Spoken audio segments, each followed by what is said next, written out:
right. Welcome to our last chapter.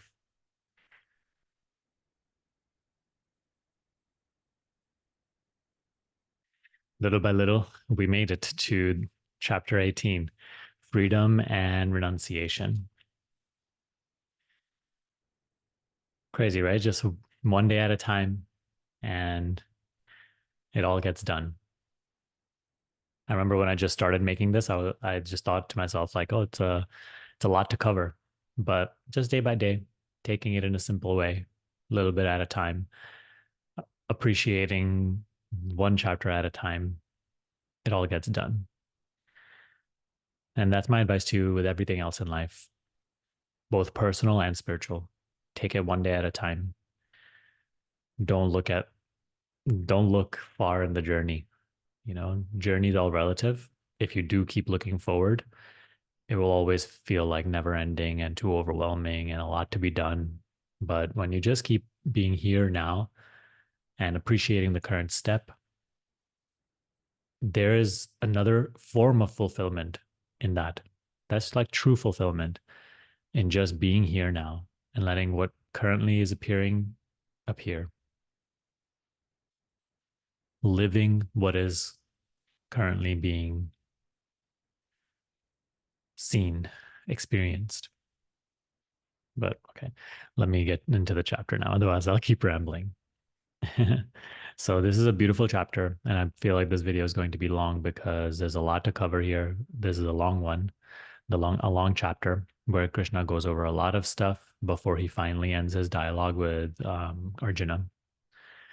And it is a very it's a dialogue full of instruction and also like him expressing his love for Arjuna, him expressing his love for the dear seeker that is seeking him, you know, and that is you. When Krishna speaks to Arjuna, he's speaking to you.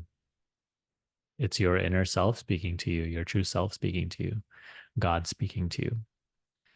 Really read the Gita like that Krishna is speaking to you.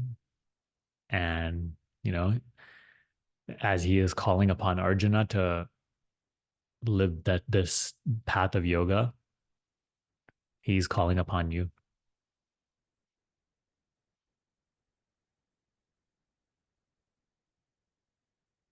So it starts off with Arjuna asking Krishna, please explain to me sannyas and tyag and how one kind of renunciation differs from another. So Krishna draws a line between sannyas and tyag. To refrain from selfish acts is one kind of renunciation called sannyas. To renounce the fruit of action is another called tyag. So what he mostly recommends in the Gita as more beneficial is tyag, renouncing fruits of your labor, attachment to the result. Because sannyas is not really accessible or doable by most of us. Sannyas is, there's a lot of sannyasis in India and all over the world, those who take up monkhood or those who are not necessarily going to any particular order or teaching or monastery, but they sort of go out renouncing their family, renouncing their job, renouncing all worldly duties, at least to a certain extent, to go seek self-realization. I'm sure you've heard stories of people meditating in the Himalayas and so on. So that sort of thing was very, very common in India and probably still is to a certain degree. But, I've heard that it was also believed that you needed to leave everything in order to realize your true nature. So I have heard that, it was a common tradition when your kids were grown up and you had done your job raising your kids, then the rest of your life after that point was for self-realization, and you would take sannyas and go out, renouncing all other possessions and duties, and you would just seek enlightenment. So Gita, I'm assuming, was very, very revolutionary because it allowed you to seek union with your creator while living a householder life. And so this is the teaching that has been relevant for most of us, and especially today in the modern world, this type of teaching will be most relevant, you know? So we have to live in the world. We have to use our worldly life as a form of spiritual practice. We have to live in the way Krishna has guided us to in our daily life with our responsibilities and even our worldly possessions and work. And Krishna says that this is the way to go. Because in verse 3, he says, among the wise, some say that all action should be renounced. Others say that certain kinds of action, self sacrifice, giving, and self discipline, should be continued. In verse 5, he tells Arjuna, self sacrifice, giving, and self discipline should not be renounced, for they purify the thoughtful. Okay. So that is Krishna's way. And self sacrifice, giving, and self discipline is the way that Krishna has been preaching this entire time. You know, act in this world, do your duties, fulfill your obligations without any thought of personal reward or selfish passion. That is self sacrifice. It diminishes ego, pride, giving, right? Self discipline. These are the things which bring humility, understanding, clarity, self knowledge. So when we live in this way, then we are literally using our worldly life to go beyond the reach of karma. So you do all of this self sacrifice, giving, and self discipline. Yet even these, he says in verse 6, yet even these, Arjuna, should be performed without the desire for selfish rewards, right? So even all your spiritual work, even that you are letting go of attachment to what it must bring you. It's in a way, it's madness to the ego, which needs a reward for every action. Why would it otherwise act? Spiritual path is divine madness in this way. In verse 7, to renounce one's responsibilities is not fitting. The wise call such deluded renunciation tamasic. To avoid action from fear of difficulty or physical discomfort is rajasic. There is no reward in such renunciation. So if you're only letting go of what you are afraid to do, or you are maybe afraid to go down a certain path because of how difficult it will be, that's not real renunciation. That is also because of your attachment to the pleasant and your aversion to the unpleasant. But to fulfill your responsibilities, knowing that they are obligatory, while at the same time desiring nothing for yourself, this is sattvic renunciation. Those endowed with sattva clearly understand the meaning of renunciation and do not waver. They are not intimidated by the unpleasant work, nor do they seek a job because it is pleasant. So it is our responsibility in our life to see what is being demanded of me in this moment, in this phase of life. What is my role that I have been endowed with? And it is our responsibility to play that role to the best of our ability, even though maybe it's not pleasant or if it's difficult. We do our work as devotion to the Lord. We use our work as a mental purifier. Our work itself is a form of worship. Krishna will talk about that soon. And that is a sattvic renunciation. You see, it is not done due to fear. It is not done with any attachment to reward.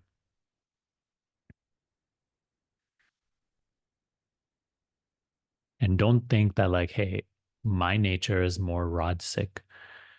That may be so, but our job as the spiritual seeker, we have to strive towards sattva, because only as the sattva quality matures will our understanding clear up.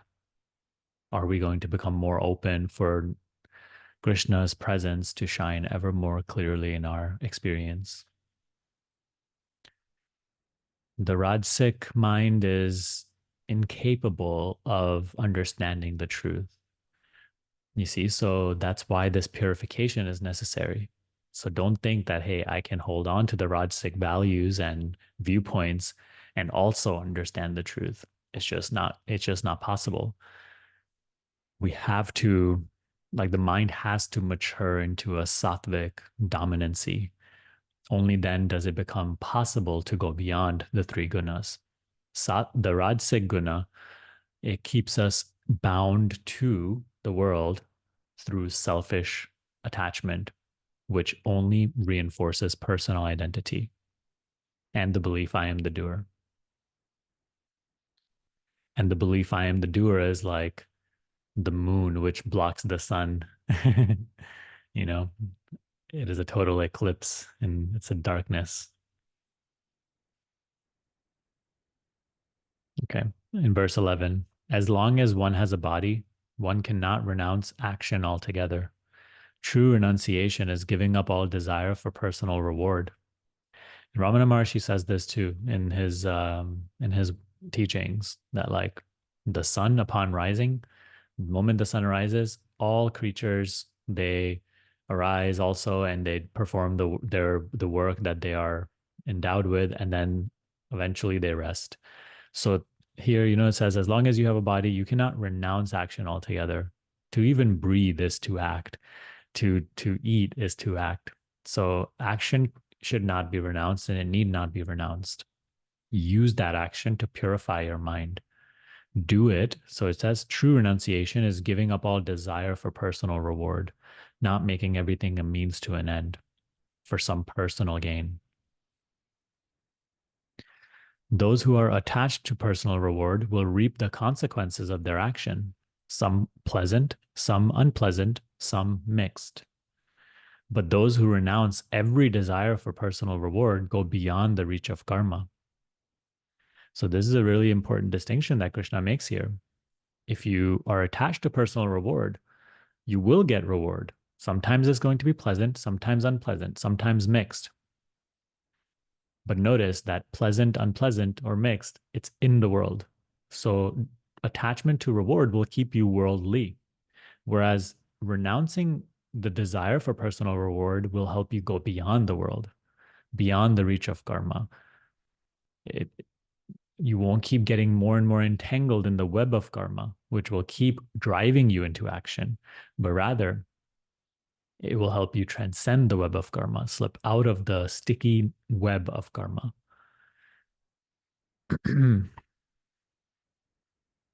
It prevents you from accumulating more karma, and it actually dispels and diminishes and dissolves your pre-existing karma. And you just see karma as like your web of mental impressions. Whatever worldliness is still left in you, personal identity is still left in you. And then Krishna says, listen, Arjuna, and I will explain the 5 elements necessary for the accomplishment of every action. The body, the means, the ego, the performance of the act, and the divine will. These are the 5 factors in all actions, right or wrong, in thought, word, or deed. So you see the divine will is present in everything. It is not really the ego which is doing. Ego is just an instrument through which it like experience is able to appear as I am doing. But that is only a mental impression. That is not the truth of how things are. It is only the divine will which acts.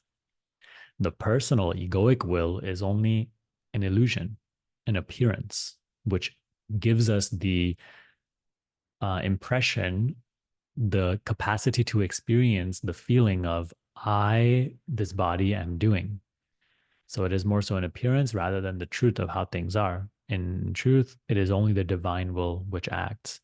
So as this once again goes back to what Krishna said earlier, as long as you appear to have self-will, use your will to purify the mind. Then you will come to a greater and greater recognition that the divine will is all. Ultimately, the self-will must be seen as only an instrument of the divine will. They must no longer be separate. They must be seen as one. As long as they appear to be different, you have work to do.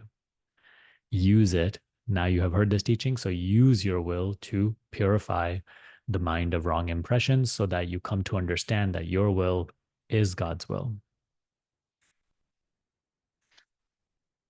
So this puts that question of, oh, but if the divine will is the only thing, then why are you telling me to practice? That this puts that question to rest. The practice is only there because you feel like you have will and you feel like you are an independent agent. So now use your will to purify the mind of these wrong ideas.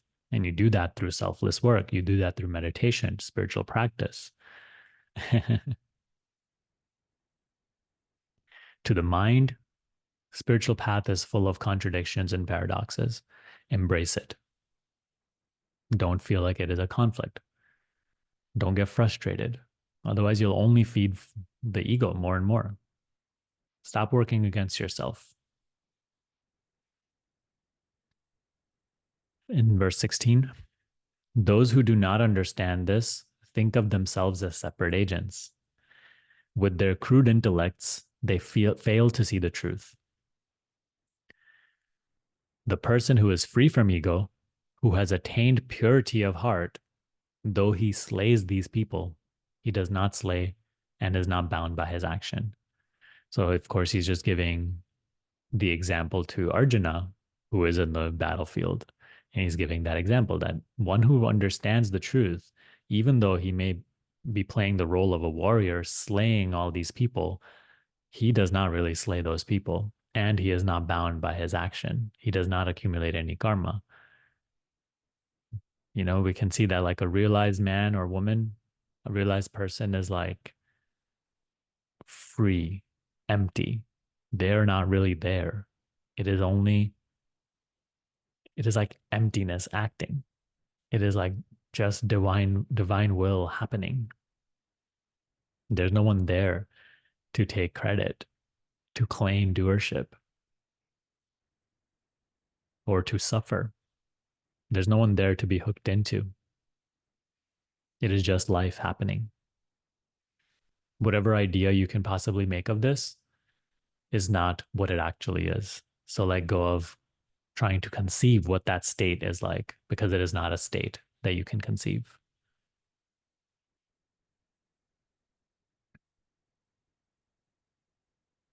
So in verse 20, Sattvic knowledge sees the one indestructible being in all beings, the unity underlying the multiplicity of creation. So he gives you the Sattvic worldview, Sattvic point of view.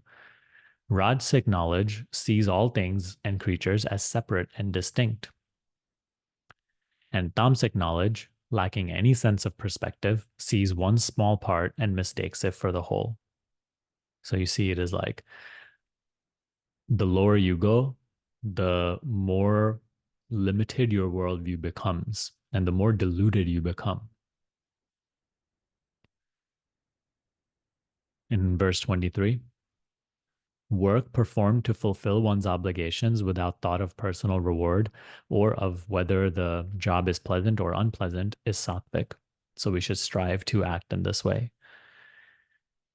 This will purify our mind, make spiritual truth more and more accessible. Work prompted by selfish desire or self-will, full of stress, is rajasic. This is what most of us know. All of our doing is prompted by desire for selfish motives. Work that is undertaken blindly without any consideration of consequences, waste, injury to others, or one's own capacities is tamasic. So this is the type of work to avoid at all costs.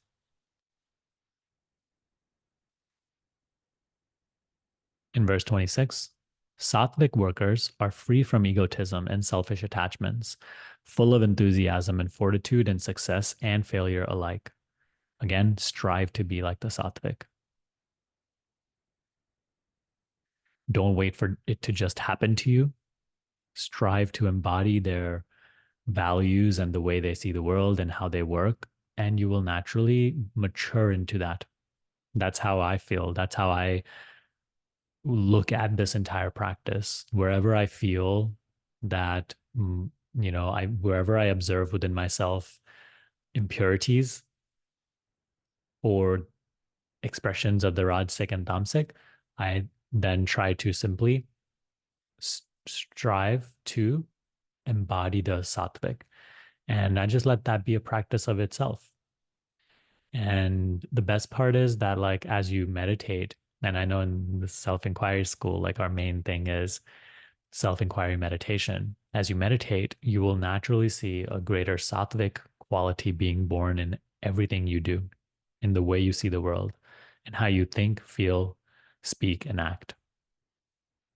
But still, in your worldly action, strive to be like the sattvic. Rajasic workers have strong personal desires and crave rewards for their actions.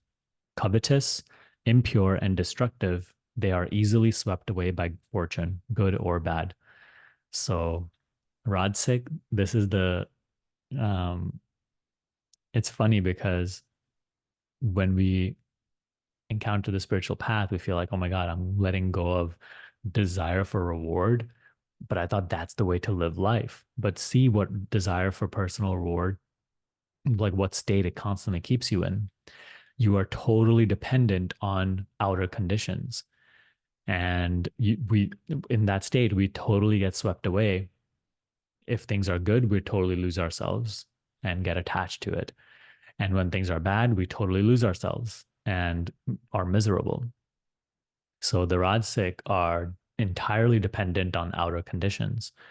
You can just see for yourself that if you're dependent on outer conditions, what kind of life is that? It is full of suffering, because in that type of state, not only the unpleasant is unpleasant and full of suffering, but even the pleasant is a constant anxiety and fear of how long it will last, when it will be gone, you know. And tamasic workers are undisciplined, vulgar, stubborn, deceitful, dishonest, and lazy. They are easily depressed and prone to procrastination. So all the crime and all the dysfunctional things done by human beings is influenced by the tamasic quality. So listen, Arjuna, as I describe the three types of understanding and will. To know when to act and when to refrain from action, what is right and what is wrong, what brings security and what brings insecurity, what brings freedom and what brings bondage. These are the signs of a sattvic intellect. So notice that you can't make this happen. This is a thing that starts to be cultivated within you as you walk the path, as you practice. Notice how oftentimes I talk about how, like, as you begin to meditate, you become more intuitive, more self-reliant. You start to source wisdom from within. You start to have a greater clarity on how to navigate your challenges, even to understand spiritual truths. Notice, like, that's the sattvic quality that Krishna is describing here. You see, that's a sattvic understanding. Just like knowing when to act, what to do, what is right or what is wrong. All these things are very unclear for the person who is dominated by this rajasic or tamasic nature, and they cannot understand. So Krishna will describe here, the rajasic intellect confuses right and wrong actions and cannot distinguish what is to be done and from what should not be done. The tamasic intellect is shrouded in darkness, utterly reversing right and wrong wherever it turns. So that is total bondage. And there's no clarity in that life, regardless of the fortunes that may be given to you. Still, there's no clarity, no happiness, no peace, no simplicity in that life. It is just drowned in complexity. Perhaps you have seen for yourself as, like, how complicated and full of worry and anxiety your life used to be. And then you started practicing these things. And although maybe nothing has changed in your life, it has become entirely simple, like more and more simple, more and more clear. And there's a great fulfillment and peace in that. The sattvic will develop through meditation. Once again, beautifully. It's like you just said it right after. The sattvic will develop through meditation keeps prana, mind, and senses in vital harmony. Beautiful. The Rajasic will, conditioned by selfish desire, pursues wealth, pleasure, and respectability. This is why I also say stay consistent with your meditation practice. Without it, you will allow the Rajasic and the Tamasic to become dominant.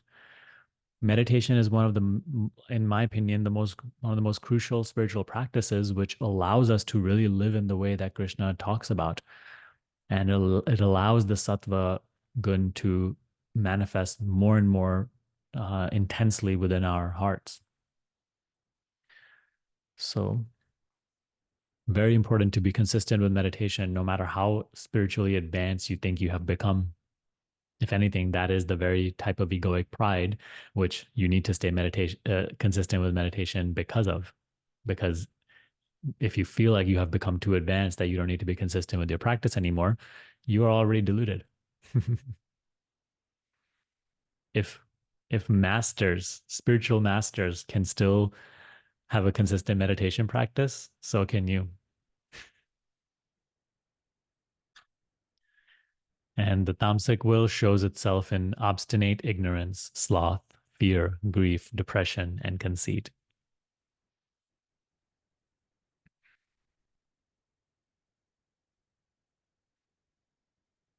So now listen, Arjuna, there are also three kinds of happiness.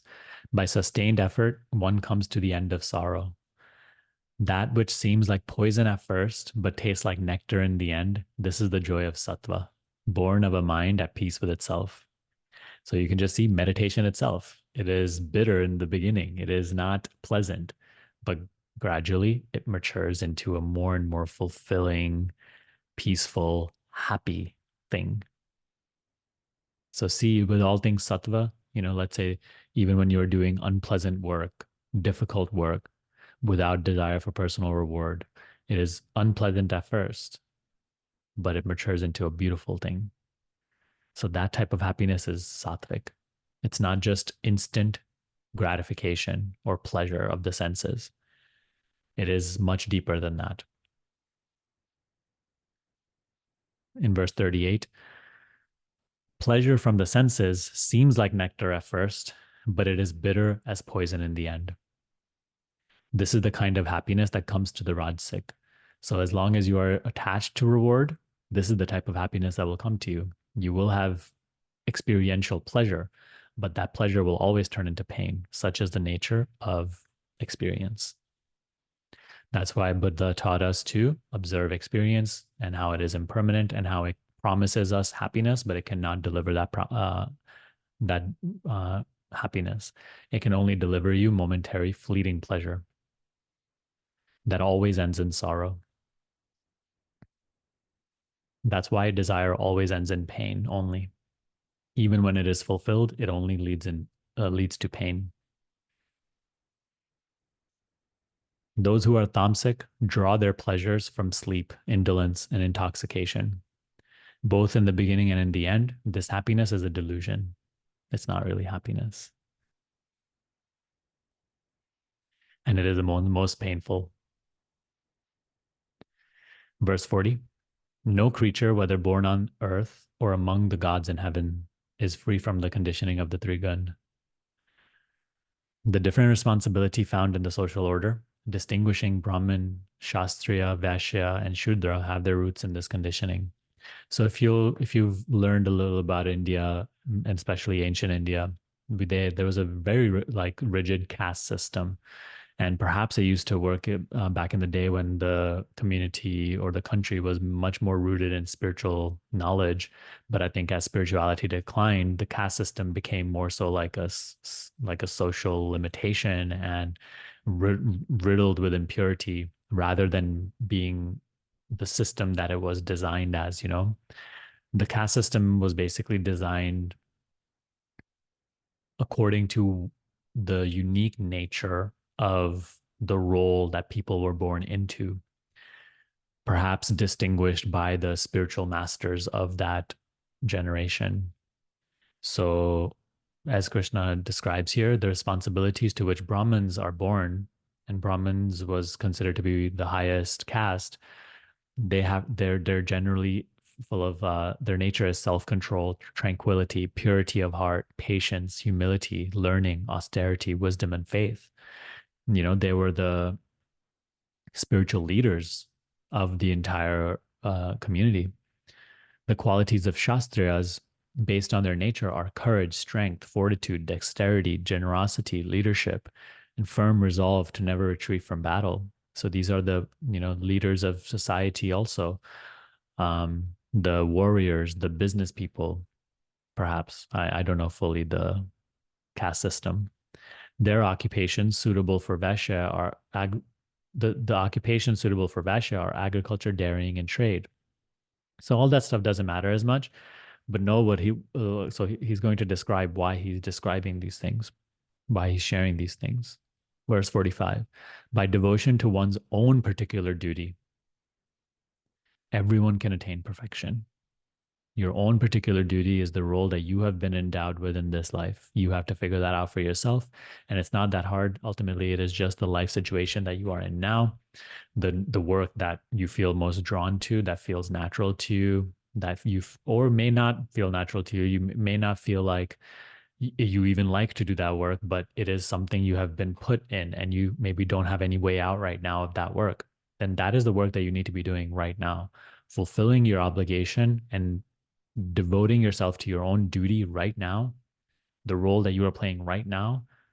You can start attaining perfection. Do that work without desire for selfish gain. In that way, you will also ascend the spiritual ladder. Let me tell you how, he says. By performing one's own work, one worships the creator who dwells in every creature. Notice how society is a beautifully designed system. Everybody thinks that they are choosing their occupation and their passion and what they want to do in this life, but it's like their own nature drives them to a particular type of action and work. And all work is really serving the rest of humanity or the rest of the world. Everybody works to serve creation. The work that they are doing, they think they're choosing, and it is my desire, my passion. I am choosing this, but it's just like they're drawn towards it, you know. So, but by performing one's own work, one worships the creator who dwells in every creature. Such worship brings that person to fulfillment. So do your own work, strive to find you what is your responsibility at this point in life, and that can continue changing, but as long as you stay true to yourself, authentic, and you continue to see and feel the demands of this moment, what is this phase in life demanding of you, what is required of you here and now, through that you will continue doing your work and do it without selfish motive, and you will be continuing to be guided to deeper and deeper spiritual knowledge. It is better to perform one's own duties imperfectly than to master the duties of another. So don't look to other people and, oh my God, the life they're living and how much better it would be if I was living that life. No, the life you are living is the exact life that you are meant to be living right now. No use comparing yourself to others. Strive to seek fulfillment in what you currently have, what you are currently doing, the responsibility that you have currently been given. This is what is needed for your spiritual fulfillment. Let go of being immature and comparing and wanting what others have. By fulfilling the obligations he is born with, a person never comes to grief. So you think that your happiness lies in desiring what others have or desiring something other than even the unpleasant things that you have in your life right now. But actually, once you start to fulfill your obligations without selfish desire, you start to find fulfillment in the very now, in what you have, regardless of if it isn't much or it is a lot. I found this to be very, very true. You know, when I started this whole school, well, before I started this school, because I think when I started this school, I had started to do this work more intensely already. But before I started this school and I had a different program regarding manifestation and I wanted, I was doing this like at that time, I had a desire for gain, so strong, and I wanted wealth, and I wanted prosperity, and I wanted this and that. So but like God kept giving me what I needed for my spiritual growth. He didn't give me all those things, and I actually am very happy that I didn't gain success in what I wasn't meant to be doing at that point. At that time I felt like, oh my God, why am I not getting so much success right away? But it's because not working out is what continued to lead me here. I simply just kept doing my work and being patient and not like being frustrated at what I'm not getting. I just simply kept appreciating, and I found greater fulfillment in these teachings, in this path, and gradually that kept guiding me to something that was more and more to my nature, like what I was meant to be doing in this life. And that's how I feel it is for everybody. When you fulfill your current obligations and you do so with patience, without desire for gain, like constantly losing yourself to it, then life keeps bringing you on the path that is meant for you more and more. Ultimately, you are always where you need to be, but like your expression itself becomes like more and more authentic. And again, that is our greatest fulfillment. When you fulfill the obligations you are born with, you never come to grief. No one should abandon duties because he sees defects in them. Every action, every activity is surrounded by defects as a fire is surrounded by smoke. So even the ones you are jealous of and envious of because they appear to live a better life than you, understand that everything is had defects as fire is surrounded by smoke. So the people who appear to be the happiest, your jealousy is silly because everybody is under the impression of Maya. Everybody is under the impressions of the three gun, and nobody without spiritual knowledge is happy. Everybody ultimately has to walk this path. Maybe not in this lifetime, but eventually. Until then, they will experience the fruits of their labor, pleasant and unpleasant, but it always ends in pain because that pain is the only thing that helps them mature into the path of yoga. So let go of wanting what others have, let go of desiring just wealth and beauty and gain and pleasure. It's not worth it. One who is free from selfish attachments, who has mastered himself and his passions, attains the supreme perfection of freedom from action. So, the supreme perfection of freedom from action, meaning what Krishna described earlier, right? He says, like, one who understands, even though he slays these people, he does not really do anything and is not bound by his action. So, to attain that perfection, we must be free from selfish attachments and master our passions.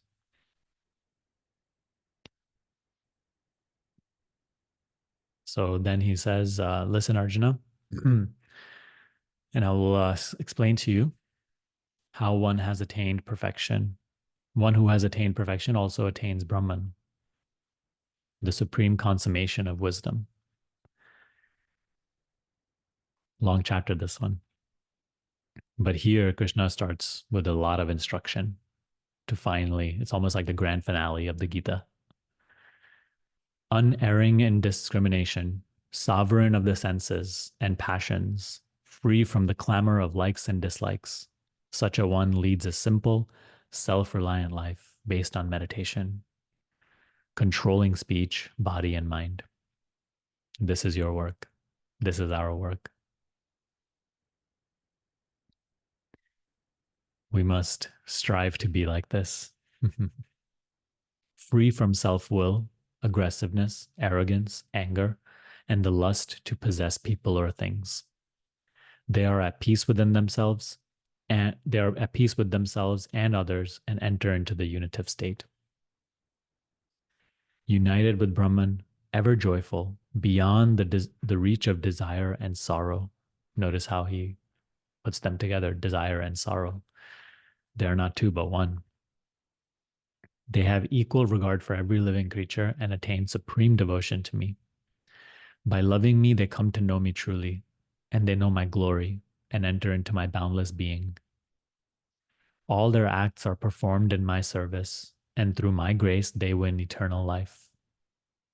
Beautiful. So, us, right, as Krishna said in earlier chapters, I am the end of wisdom. The goal of all action is wisdom, self knowledge. So, as we find perfection in our self expression through the instruction that he has given, as we purify the mind of all worldly impressions and mental impressions and selfish, egoic impressions, we not only perfect the not, I don't want to say perfect, maybe that's not the right word, but now we not only purify the mind, but we attain union with our source. So I love this next paragraph, verse 57. Make every act an offering to me.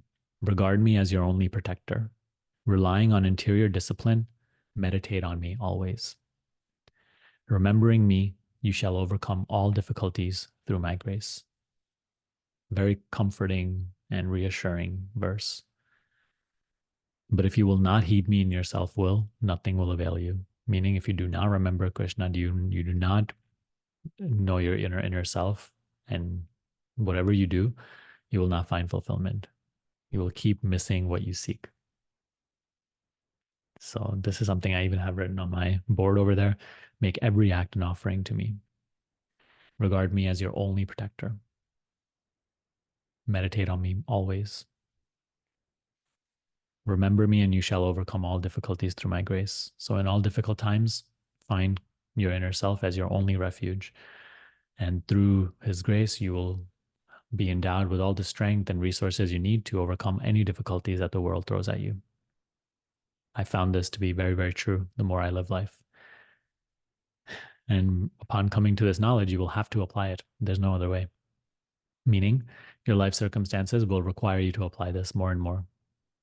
There's a price you pay for going deeper into the teachings.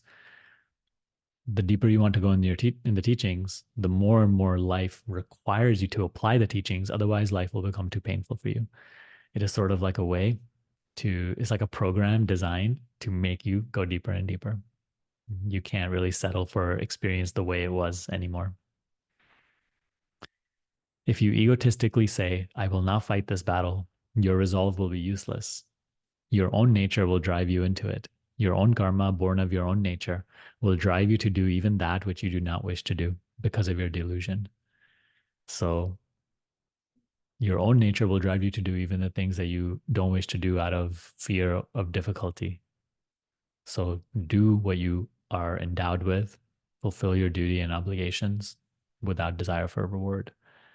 Go through everything, seeing your inner self as your only protection, and you will make it through every challenge. And you will come out of it wiser. In verse 61, the Lord dwells in the hearts of all creatures and whirls them around the wheel of Maya. Run to him for refuge with all of your strength, and peace profound will be yours through his grace. Take these words to heart. Run to him for refuge with all your strength. Meditate, act selflessly, find him as your only protector. Run to him for refuge, meaning spiritual practice, with all of your strength.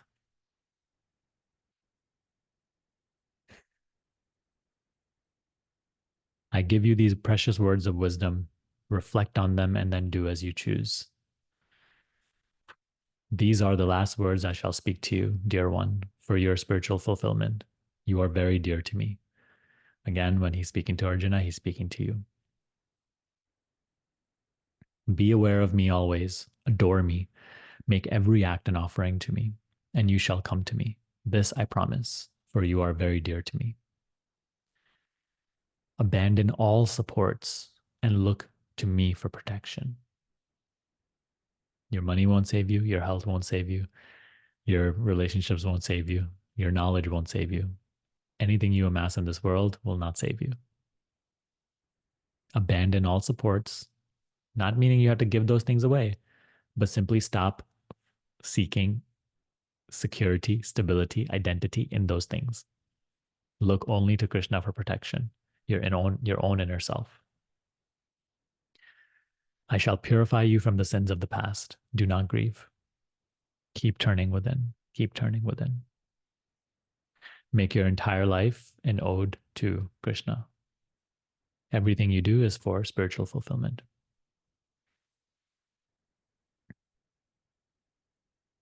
Do not, so this next verse is also important. Do not share this wisdom with anyone who lacks in devotion or self control, lacks the desire to learn, or scoffs at me.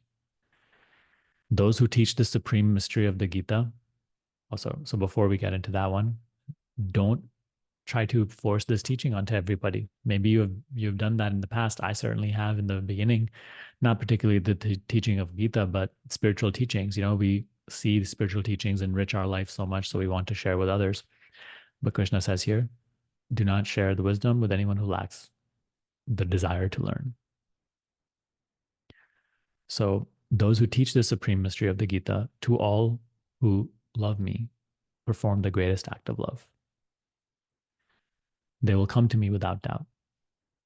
No one can render me more devoted service. No one on earth can be more dear to me. So if you have been endowed with that role, and to some degree, as you mature in this, you will be endowed with that role, not necessarily as like a teacher, but just a person of wisdom. I feel like you attract those to you who are also maybe getting ready to be on the path or are on the path already. And in even your conversations with them about this, like you will express your own wisdom. So see even that as a form of service, even when you interact in our community. That's why I always say, like, strive to give more than you receive, you know, even when you can help others with just a few words of encouragement or maybe sharing your own experience with something, if it's similar to what they're struggling with, it goes a long way. That's a great service that you're rendering. See the divine self in that person that you are helping.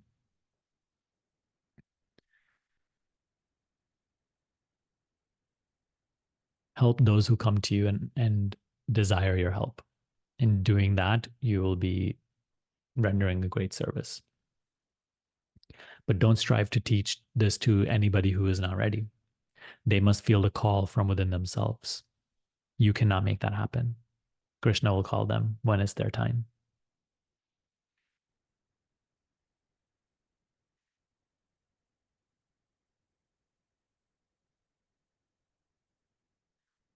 So reading this verse was also very emotional for me because, you know, it is a very humbling thing to share these teachings, and seeing that it is a great service, it really did bring tears to my eyes the first time I read it. It's funny. Sometimes I just think like, how did I ever fall into this role? I have no idea, but it seems natural and it seems like the only thing that I wish to keep doing. So I will keep trusting that. In a way, I just fell into it. The mind would like to believe, oh, I made it happen. But in a way, if I really honestly look at my life, little by little, it just happened, which is why even now, the challenges that I'm faced with, and sometimes I'm not clear about where to take it in the future, I just think to myself, how silly is it that like I'm trying so hard to figure it out, where to take this in the future, how to make this more and more pure, and how to render greater and greater service to the ones I'm serving. But it's like, I didn't make the journey come this way. So why do I keep feeling like I have to excel in that direction or figure out where it's going? I simply have to keep doing my work, right? One day at a time, doing my best to act without selfish passion and allowing the journey to steer where God's will steers it. It's a beautiful balance we have to strike. We continue to try to do our best and we play the role of my will, but we keep seeing that Ultimately, it is just about surrender, surrender to where life unfolds.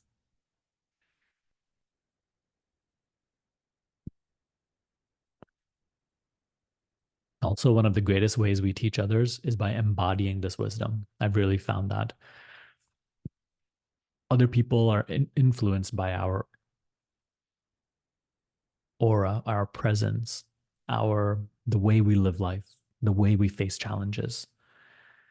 So understand that maybe you cannot teach the ones you love because they are not ready, but if they are in your experience, they will naturally be influenced by your demeanor, your just the way you live life, if you embody these teachings. So if you want to be of greatest benefit to them, then truly embody these teachings the best you can. Through that, they will also find greater help and fulfillment.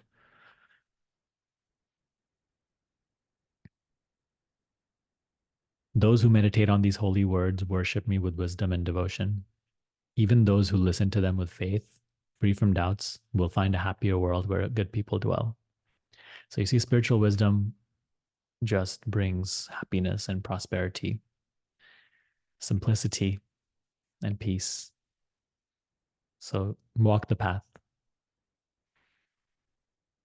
Then he asks Arjuna, have you listened with attention? Are you free from your doubts and confusion now? Remember in the first chapter, yeah, how much he was suffering? And then Arjuna says, you have dispelled my doubts and delusions, and I understand your grace. I understand through your grace. My faith is firm now, and I will do your will. So notice he is fulfilled, he is happy, and he is simply ready to be the instrument of Krishna's will. So that is the end of the Gita. In the final three verses, Sanjaya, who is the narrator, well, not the narrator, but he's like sort of having a vision of this conversation. He says, I highlighted some points here because it's important. I have heard the supreme secret of spiritual union directly from the Lord of Yoga, Krishna himself, the Lord of the spiritual path. So you have also heard this secret. So stop seeking all these other things and the next thing, the next thing. Devote your life to this wisdom. That is a wonderful thing to devote your life to, isn't it? When I remember these wonderful holy words between Krishna and Arjuna, I am filled with joy. Reading these is truly a joy. Every time you maybe feel like you're in a state of suffering or something, and then you come across the teaching again, you're filled with like peace and joy, and your whole perspective it shifts. You start to see the same situation through a very different lens, which is why you're going to have to keep returning to this Gita again and again. You may not have to watch the course again and again. You can if you'd like, but this book has to be read again and again. Even spiritual masters, who have read this book for 40, 50 years, they keep coming back to it again and again. You'll understand and you will mature in your understanding of these words as you move forward. This will become very, very, if this teaching resonated with you, it'll become very close to your heart. It's truly like a manual for life, for spiritual life. He says, I'm filled with wonder and my joy overflows. Wherever the divine Krishna and the mighty Arjuna are, there will be prosperity, victory, happiness, and sound judgment. Of this, I am sure. So he's speaking about you and your inner self. The more you act in this way, the more you devote yourself to your inner self. Wherever you and your inner self are together, when you are doing his will, there will be prosperity, victory, happiness, and sound judgment. Incredible. So let's go over the main points. Long, long chapter today. Hope you enjoyed. So, chapter 18, freedom and renunciation. Strive to lead a simple life, grounded in meditation and spiritual knowledge. Prioritize self-realization as your highest and only goal. You shouldn't have to expand on that anymore. You should already know. Strive to act selflessly in your path of dharma. Whatever responsibilities and obligations you have been given in this life, whatever your personal theme requires of you, whatever work feels most natural and true to you, regardless of how difficult or uncomfortable it may be. Do it as a form of worship to Krishna, your inner self, without seeking any reward for yourself, right? Personal gain. Allow action in this world to purify your mind from all egoic notions and motives. That's the way of the spiritual path. You may seem to be doing, but Krishna is the only doer. It is his will that prevails. When you know this, you can act without anxiety and selfish desires. Then you go beyond the reach of karma. This one requires 2 slides. So regard Krishna, your inner self, as your only protector. Look only to him for safety, not anything else in the physical or mental realm. He will care for you and protect you and help you overcome all of life's difficulties. This is called surrender. And do not share this knowledge with anyone who isn't ready. Let the Lord call them, okay? It's not your responsibility. But do teach those who you feel are ready and willing and desire your help. Best of all, know that your greatest form of teaching is not the words that you offer, but how well you embody these teachings. Live the teachings, and everyone that comes across you will be touched and affected by their power. And also understand even the words that you may offer, like the teaching is not yours to give. I may give you the teaching or I may give others the teaching, but the teaching is not mine to give. It's like the air that we breathe. We cannot possess it. It flows in and flows out. It was never ours to begin with. So just, it comes in to enrich us and it flows through us, but it's not ours to possess. So always keep that humility. You are not the creator of this teaching and you are not the doer of this teaching. It came to you, fulfilled you, enriches you, and then it also flows through you and enriches others. So even though your words may be unique, your expression may be unique, the teaching that flows through them, expresses through them, is not yours. Nothing is really yours. You are not a person who can possess. Okay, rambling now. And read this again and again every few weeks or months to keep this teaching close. I would highly recommend that if you resonated with this. Your conditioning will keep driving you into delusion, which is why you must keep returning to these teachings. Not just the Gita, but all of spiritual teachings. But the Gita for sure, like as a manual, if this resonated with you, keep returning to them. You will keep noticing that your rajasic and tamasic nature will keep driving you into the world, selfish desires and passions. So to keep purifying ourselves, to keep ascending on the spiritual ladder, we have to keep the teaching close to us, keep reading it again and again, understanding it, practicing it, meditating. That's the way. That's the way to mature the sattva quality, make this more and more effortless, more and more ingrained in our nature, and make spiritual truth more and more clearly like there. Know this path of yoga, right? Mature in the understanding of this path of yoga, embody it, and go beyond the reach of karma. All right. So that is it. It has been an absolute honor and pleasure to do this commentary of the Gita. Perhaps, I'm not even fully worthy or capable to do this, but it just felt right. And I hope that it helped you. So, yeah, it was wonderful sharing these 18 chapters with you. I'm looking forward to seeing these teachings reflect in your expression. If it helped you, I would love if you can also truly devote your life to this. The way we show gratitude to God for these teachings coming into our life is we practice them, we embody them. So if you feel a sense of truthfulness in them, go all in. You will not regret it.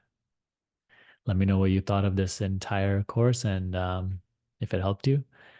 And comment, if you would like others to go through this too, like others in our community who haven't yet, because maybe seeing your comments will also motivate them to do it. Sometimes we have to hear it in that way. And, you feel like in a way, that's how also the Lord calls us to this teaching. Um, when we see something that has really enriched someone else's experience, the way they are, the way they act, we become curious too. So yeah, let me know in the comments what you thought of this. Um, anything else? No, I think that's it. Let's end it here. Have a wonderful rest of your day.